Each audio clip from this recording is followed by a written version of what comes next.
ನಮಸ್ಕಾರ ವೀಕ್ಷಕರೇ, ಈಗಿನ ಕಾಲದ ಹೆಣ್ಣು ಮಕ್ಕಳು ತಮ್ಮ ಗೋಲ್ಸ್ ಬಗ್ಗೆ ಯೋಚನೆ ಮಾಡೋದು ಬಿಟ್ಟು ಇನ್ಸ್ಟಾಗ್ರಾಮಲ್ಲಿ ಲೈಕ್ಸ್ ಬರ್ತಿಲ್ಲ, ಫಾಲೋವರ್ಸ್ ಇನ್ಕ್ರೀಸ್ ಆಗ್ತಿಲ್ಲ ಅಂತ ತಮ್ಮ ಲೈಫ್ ಸ್ಟೈಲನ್ನೇ ಚೇಂಜ್ ಮಾಡ್ಕೊಬಿಡ್ತಾರೆ.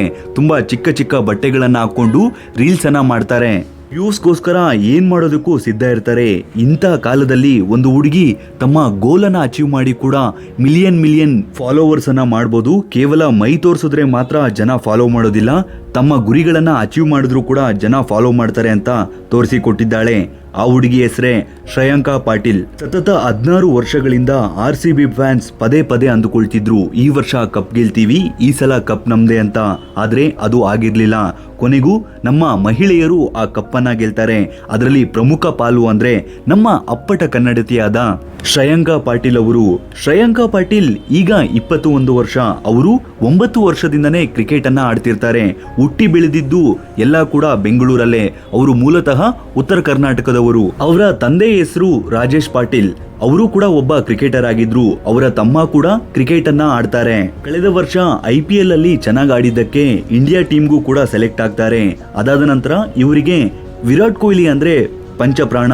ಇವರು ವಿರಾಟ್ ಕೊಹ್ಲಿಯೇ ನನ್ನ ನಿಜವಾದ ಇನ್ಸ್ಪಿರೇಷನ್ ಅಂತ ಹೇಳ್ತಾರೆ. ಮತ್ತು ಇವರೇನು ಶ್ರೀಮಂತ ಕುಟುಂಬದಲ್ಲಿ ಹುಟ್ಟಿರೋದಿಲ್ಲ, ಒಂದು ಕಡು ಬಡತನದಲ್ಲಿಯೇ ಹುಟ್ಟಿರ್ತಾರೆ. ಆದರೂ ಕೂಡ ಅವರ ತಂದೆ ತಾಯಿ ತುಂಬಾ ಅಂದ್ರೆ ತುಂಬಾ ಸಪೋರ್ಟ್ ಮಾಡ್ತಾರೆ. ಎಷ್ಟರ ಮಟ್ಟಕ್ಕೆ ಅಂದ್ರೆ ಅವರ ತಾಯಿ ಪ್ರತಿದಿನ ಬೆಳಿಗ್ಗೆ 5 ಗಂಟೆಗೆ ಎದ್ದು ರಾಗಿ ಅಂಬಲಿ ಮಾಡಿಕೊಡೋದು, ರೊಟ್ಟಿಯನ್ನ ಮಾಡಿಕೊಡೋದು ಮತ್ತು ಮಗಳಿಗೆ ತಯಾರಿ ಆಗೋದಿಕ್ಕೆ ಊಟ ತಿನ್ನಿಸೋದು, ಈ ರೀತಿ ಸಪೋರ್ಟ್ ಅನ್ನ ಮಾಡ್ತಿರ್ತಾರೆ. ಅವರ ತಂದೆ ಮಗಳಿಗೋಸ್ಕರ ಕೆಲಸವನ್ನೇ ಬಿಟ್ಟು ಮಗಳಿಗೆ ಕೋಚಿಂಗ್ ಅನ್ನ ಕೊಡಿಸ್ತಾರೆ. ಅವರ ತಂದೆಯ ಸ್ನೇಹಿತರು ಕೂಡ ಕ್ರಿಕೆಟ್ ಫೀಲ್ಡ್ ಅಲ್ಲೇ ಇದ್ದಿದ್ದರಿಂದ ಅವರ ತಂದೆಯ ಸ್ನೇಹಿತರು ಕೂಡ ಶ್ರೇಯಾಂಕಾ ಪಾಟೀಲ್ ಅವರಿಗೆ ಹಲವಾರು ಬಾರಿ ಟ್ರೈನಿಂಗ್ ಅನ್ನ ಕೊಟ್ಟಿರ್ತಾರೆ. ಶ್ರೇಯಾಂಕಾ ಪಾಟೀಲ್ 9 ವರ್ಷದ ಹುಡುಗಿ ಇದ್ದಾಗಲೇ ಕ್ರಿಕೆಟ್ ಆಡೋದನ್ನ ಸ್ಟಾರ್ಟ್ ಮಾಡಿಕೊಂಡಿರ್ತಾರೆ. ಅವರು ಮೊದಲು ಬ್ಯಾಟಿಂಗ್ ಅಂದ್ರೆ ಅಷ್ಟೊಂದು ಇಷ್ಟ ಇರೋದಿಲ್ಲ, ಅವರಿಗೆ ಫೀಲ್ಡಿಂಗ್ ಅಂದ್ರೆ ತುಂಬಾ ಇಷ್ಟ. ಅದಾದ ನಂತರ ಅವರು ಬೌಲಿಂಗ್ ಅನ್ನ ಕಲ್ತ್ಕೊಳ್ತಾರೆ. ಬೌಲಿಂಗ್ ಅನ್ನ ಕಲ್ತ್ಕೊಂಡು ಮತ್ತೆ ವಿಕೆಟ್ ಕೀಪಿಂಗ್ ಅನ್ನು ಕೂಡ ಪ್ರಾಕ್ಟೀಸ್ ಮಾಡ್ತಾರೆ. ಫೈನಲಿ ಅವರು ಆಫ್ ಸ್ಪಿನ್ನರ್ ಆಗ್ತಾರೆ. ಅವರಿಗೆ ಆಫ್ ಸ್ಪಿನ್ನರ್ ಅಂದ್ರೆ ಈಗ ತುಂಬಾ ಇಷ್ಟ ಅಂತ ಕೂಡ ಅವರು ಒಂದು ಇಂಟರ್ವ್ಯೂದಲ್ಲಿ ಹೇಳಿಕೊಂಡಿದ್ದಾರೆ. ಮತ್ತು ವಿರಾಟ್ ಕೊಹ್ಲಿ ಅವರ ದೊಡ್ಡ ಅಭಿಮಾನಿ. ತಂದೆಯ ಸ್ನೇಹಿತರೊಬ್ರು ವಿರಾಟ್ ಕೊಹ್ಲಿಯನ್ನ ಮೀಟ್ ಮಾಡಿಸ್ತೀನಿ ಅಂತ ಸ್ಟೇಡಿಯಂಗೆ ಕರೆದುಕೊಂಡು ಹೋಗಿರ್ತಾರೆ. RCB ಮ್ಯಾಚ್ ಆಡುವಾಗ ವಿರಾಟ್ ಕೊಹ್ಲಿಯನ್ನ ಮೀಟ್ ಕೂಡ ಮಾಡಿಸ್ತಾರೆ. ಆಗ ವಿರಾಟ್ ಕೊಹ್ಲಿ ಅವರು ಒಂದು ಫೋಟೋವನ್ನು ಕೂಡ ಕೊಡ್ತಾರೆ. ಮತ್ತು RCBಗೆ ಸೆಲೆಕ್ಟ್ ಆದ ನಂತರ ಅವರ ತಂದೆ ಕಣ್ಣೀರನ್ನ ಹಾಕ್ತಾರೆ ಮತ್ತು ತಾಯಿ RCB ಫ್ಲಾಗ್ ಅನ್ನ ಮನೆಯಲ್ಲಿ ಆರಿಸಿ ವೆಲ್ಕಮ್ ಮಾಡ್ತಾರೆ.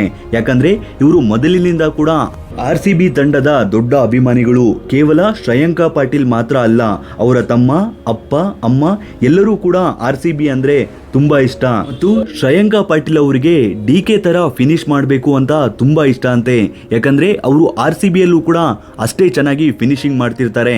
ಅದೇ ರೀತಿ ನಾನು ಪ್ರಾಕ್ಟೀಸ್ ಅನ್ನು ಕೂಡ ಜಾಸ್ತಿ ಮಾಡ್ತಿದ್ದೆ ಅಂತ ಶ್ರೇಯಾಂಕಾ ಪಾಟೀಲ್ ಅವರು ಹೇಳಿಕೊಂಡಿದ್ದಾರೆ. ಅದಾದ ನಂತರ ಅವರ ನಂಬರ್ 317 ಯಾಕಿರುತ್ತೆ ಅಂದ್ರೆ ಅವರು ಹುಟ್ಟಿರುವ ದಿನಾಂಕ 31ನೇ ತಾರೀಕು ಮತ್ತು 7ನೇ ತಿಂಗಳು, ಅದಕ್ಕೋಸ್ಕರನೇ 317 ಅಂತ ಇಟ್ಕೊಂಡಿದ್ದಾರೆ. ಅದಾದ ನಂತರ LKG ಇಂದ 10ನೇ ತರಗತಿವರೆಗೂ ಅವರ ರೋಲ್ ನಂಬರ್ 31 ಇತ್ತಂತೆ. ಅದಾದ ನಂತರ ಅವರು ಸೆಲೆಕ್ಟ್ ಆದಂತ ನಂಬರ್ ಕೂಡ 317. ಅದಕ್ಕೋಸ್ಕರನೇ 317 ಏನೋ ಒಂದು ರೀತಿ ಮ್ಯಾಜಿಕ್ ಇದೆ ಅಂತ ಹೇಳ್ಬಿಟ್ಟು 317 ಇಟ್ಕೊಂಡಿದ್ದಾರೆ. ಆನಂತರ ಇವರಿಗೆ ಒಮ್ಮೆ ಬ್ಯಾಕ್ ಇಂಜುರಿ ಆಗಿ ಅಂದ್ರೆ ಬೆನ್ನಿಗೆ ಪೆಟ್ಟಾಗಿ ಸರಿಸುಮಾರು 1 ವರ್ಷ ಕ್ರಿಕೆಟ್ ಆಡೋದಿಕ್ಕೆ ಆಗಿರ್ಲಿಲ್ಲ. ಆ ಸಮಯದಲ್ಲಿ ತುಂಬಾ ಅರ್ಜುನ್ ದೇವ ಅನ್ನೋರು ಹೆಲ್ಪ್ ಮಾಡಿರ್ತಾರೆ. ಈಗಲೂ ಕೂಡ ಇವರು ಎಷ್ಟೇ ಬೆಳೆದ್ರು ಕೂಡ ನನ್ನ ಏನ್ ಸಕ್ಸಸ್ ಇದೆಯೋ ಅದು ನನ್ನ ಪೇರೆಂಟ್ಸ್ ಆದ ನಂತರ ನನ್ನ ಕೋಚ್ ಆದಂತ ಅರ್ಜುನ್ ದೇವ್ ಅವರಿಗೆ ಸಲ್ಲಬೇಕು ಅಂತ ಹೇಳ್ಕೊಳ್ತಾರೆ. ಅವರೇ ನನ್ನ 2ನೇ ತಂದೆ ಅಂತ ಕೂಡ ಹೇಳ್ತಾರೆ. ಅದಾದ ನಂತರ ಸ್ಟೇಟ್ ಮ್ಯಾಚಸ್ ಅನ್ನ ಆಡುವಾಗ ಕ್ಯಾಪ್ಟನ್ ವೇದಕ್ಕ ಅನ್ನೋರು ಇವರು ಎಷ್ಟೇ ಸರಿಯಾಗಿ ಆಡಿಲ್ಲ ಅಂದ್ರೂ ಕೂಡ ಇವರನ್ನ ಮತ್ತೆ ಗುರುತಿಸಿ ಚಾನ್ಸ್ ಕೊಡ್ತಿದ್ರಂತೆ. ಅವರಿಗೂ ಕೂಡ ತುಂಬಾ ಥ್ಯಾಂಕ್ಸ್ ಅಂತ ಶ್ರೇಯಾಂಕಾ ಪಾಟೀಲ್ ಅವರು ಹೇಳ್ತಾರೆ. ಈಗೆಲ್ಲ ಬೆಳೆಯುವ ಮೊದಲು ಕನ್ನಡ ಮತ್ತು ಕನ್ನಡ ಇಂಡಸ್ಟ್ರಿ ಅಥವಾ ಯಾರು ಬೆಳೆಸಿರ್ತಾರೋ ಅವರ ಹೆಸರನ್ನ ಹೇಳ್ತಾರೆ.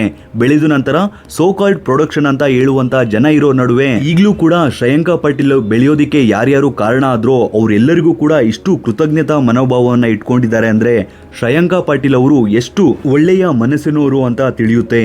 ಮತ್ತು ಇವರು RCB ಸೇರಿಕೊಂಡ ನಂತರ ಎಲ್ಲಾ ಕಡೆ ಕೂಡ ಅಪ್ಪಟ ಕನ್ನಡದಲ್ಲಿ ಮಾತಾಡಿದ್ದಾರೆ. ಮತ್ತು ಕನ್ನಡ ಬರ್ದಿರೋರ್ಗೂ ಕೂಡ ಹಲವಾರು ಬಾರಿ ಕನ್ನಡವನ್ನ ಹೇಳಿಕೊಡೋದಕ್ಕೆ ಪ್ರಯತ್ನ ಪಟ್ಟಿದ್ದಾರೆ.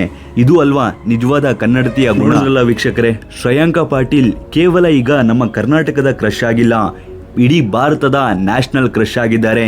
ಇವರು ನಿಜವಾದ ನ್ಯಾಷನಲ್ ಕ್ರಶ್ ಅಂದ್ರೆ ಅದು ಬಿಟ್ಬಿಟ್ಟು ಯಾವುದೋ ಟೈಮ್ಸ್ ಆಫ್ ಇಂಡಿಯಾ ಅವರು ರಶ್ಮಿಕಾ ಮದ್ದಣ್ಣ ಅವ್ರನ್ನ ಅದು ಯಾವ ರೀತಿ ನ್ಯಾಷನಲ್ ಕ್ರಶ್ ಅಂದ್ರೋ ಗೊತ್ತಿಲ್ಲ. ಅವರು ಬೆಳೆದ ನಂತರ ಸೋ ಕಾಲ್ಡ್ ಪ್ರೊಡಕ್ಷನ್ ನನಗೆ ಕನ್ನಡನೇ ಬರೋದಿಲ್ಲ ಮತ್ತು ಹಲವಾರು ಬಾರಿ ಕನ್ನಡದ ಬಗ್ಗೆ ಅವಹೇಳನಕಾರಿ ಹೇಳಿಕೆಗಳನ್ನ ಕೊಟ್ಟಿರ್ತಾರೆ. ಶ್ರೇಯಾಂಕಾ ಪಾಟೀಲ್ ಇನ್ಸ್ಟಾಗ್ರಾಮ್ ಅಲ್ಲಿ ಆಕ್ಟಿವ್ ಆಗಿದ್ರು ಕೂಡ ಯಾವುದೇ ರೀತಿ ಅಸಭ್ಯವಾಗಿ ವಿಡಿಯೋಗಳನ್ನ ಮಾಡೋದಿಲ್ಲ. ತುಂಬಾ ಸುಂದರವಾಗಿ, ಅದರಲ್ಲೂ ಕೂಡ ಅತಿ ಹೆಚ್ಚಾಗಿ ಕನ್ನಡದ ಹಾಡುಗಳಿಗೆ ಮತ್ತು ಕನ್ನಡದ ಸಂಸ್ಕೃತಿಯನ್ನ ಆಚರಿಸುವಂತಹ ವಿಡಿಯೋಗಳನ್ನ ಮಾಡ್ತಾರೆ. ಏನೇ ಆಗ್ಲಿ, ಶ್ರೇಯಾಂಕಾ ಪಾಟೀಲ್ ಅವರ ಬಗ್ಗೆ ನೀವೇನ್ ಹೇಳ್ತೀರಾ? ಇವರು ನಿಜವಾದ ನ್ಯಾಷನಲ್ ಕ್ರಶ್? ನಿಮಗೇನ್ ಅನ್ಸುತ್ತೆ? ತಪ್ಪದೆ ನಮ್ಮ ಕಾಮೆಂಟ್ ಬಾಕ್ಸ್ ನಲ್ಲಿ ಕಮೆಂಟ್ ಮಾಡಿ. ಈ ವಿಡಿಯೋ ಇಷ್ಟ ಆದ್ರೆ ಈ ವಿಡಿಯೋಗೊಂದು ಲೈಕ್ ಕೊಟ್ಟು ಈ ವಿಡಿಯೋನ ಈಗಲೇ ಎಲ್ಲ ಕಡೆ ಶೇರ್ ಮಾಡಿ. ಇದೇ ರೀತಿಯಾದ ಮತ್ತಷ್ಟು ವಿಡಿಯೋಗಳಿಗಾಗಿ ತಪ್ಪದೆ ನಮ್ಮ ಯೂಟ್ಯೂಬ್ ಚಾನಲ್ ಸಬ್ಸ್ಕ್ರೈಬ್ ಮಾಡಿಕೊಳ್ಳಿ ಹಾಗೂ ಪಕ್ಕದಲ್ಲಿರುವ ಬೆಲ್ ಬಟನ್ ಅನ್ನು ಕ್ಲಿಕ್ ಮಾಡಿ. ಹಾಗೆ ನಮ್ಮ ಫೇಸ್ಬುಕ್ ಪೇಜಲ್ಲಿ ಈ ವಿಡಿಯೋನ ನೋಡ್ತಿದ್ರೆ ದಯವಿಟ್ಟು ನಮ್ಮ ಫೇಸ್ಬುಕ್ ಪೇಜನ್ನು ಫಾಲೋ ಮಾಡಿ ಹಾಗೂ ನಮ್ಮ ಫೇಸ್ಬುಕ್ ಪೇಜನ್ನು ಲೈಕ್ ಮಾಡಿ. ಧನ್ಯವಾದಗಳು.